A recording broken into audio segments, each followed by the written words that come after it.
السلام علیکم، آپ دیکھ رہے ہیں کے M B TV international.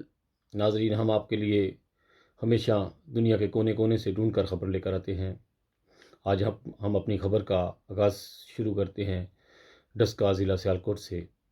Daska ضلع سیالکوٹ میں جماعت احمدیہ کی مسجد کو ریزہ ریزہ کر دیا گیا ہے۔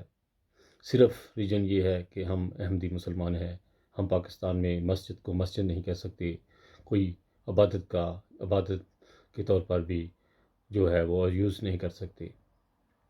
ناظرین، یہ مسجد سر ظفر اللہ خان صاحب نے بنائی تھی، جو پاکستان کے پہلے وزیر خارجہ تھے، اور یہ بہت خوبصورت مسجد تھی، پرانی ہماری یادگیری تھی ان کی، لیکن ظالموں نے اس کو ریزہ ریزہ کر دیا۔ لیکن انہوں نے اللہ تعالیٰ کے ساتھ جو ہے وہ سیدھا مقابلہ کیا ہے، اور اللہ تعالیٰ کبھی جو ہے کسی کو اپنی گھروں کو توڑنے کی اجازت نہیں دیتا۔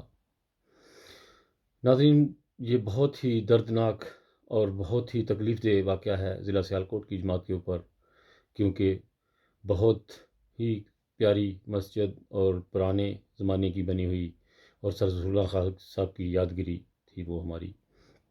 اور ضلع سیالکوٹ کی جماعت جو ہے، جس کے بارے میں حضرت مسیح نے فرمایا تھا کہ میرا دوسرا وطن سیالکوٹ ہے، اور وہاں پر یہ واقعہ ہوا ہے۔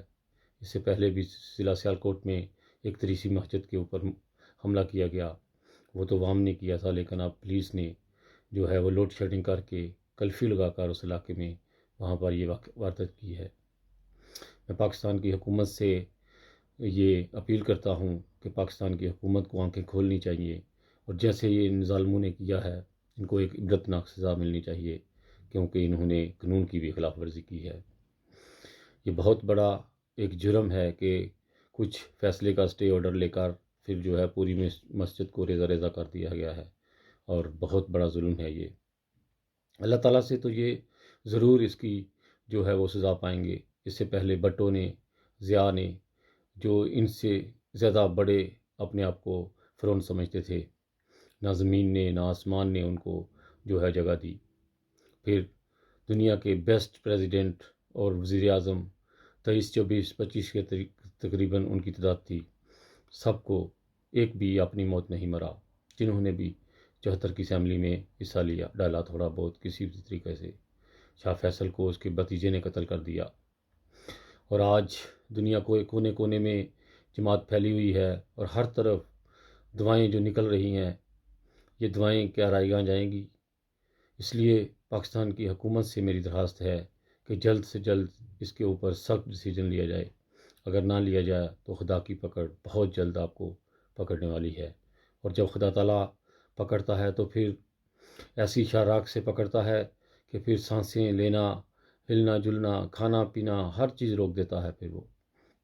اور پاکستان کا آج جو حشر ہو رہا ہے، 1974 سے پہلے سے دیکھ لیں کہ پاکستان کے کیا حالات تھے اور آج پاکستان کے کیا حالات ہیں۔ اس لیے پاکستان کی عوام کو، پاکستان کی حکومتوں کو آنکھیں کھولنی چاہیے، اور اس طرف دھیان دینا چاہیے کہ ہم لوگ جو کر رہے ہیں، کیا کل کو ہم نے خدا تعالیٰ کے پاس بھی حضور ہونا ہے، وہاں پر ہم لوگ کیا بتائیں گے۔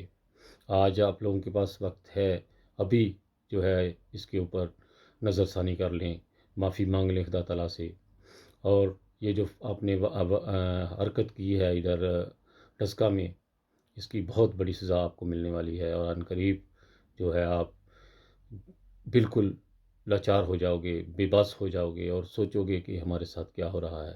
یہ زمین جس کے اوپر ہم اکڑ اکڑ کر چلتے تھے، آج یہ ہمارے پاؤں سے نکلتی جا رہی ہے۔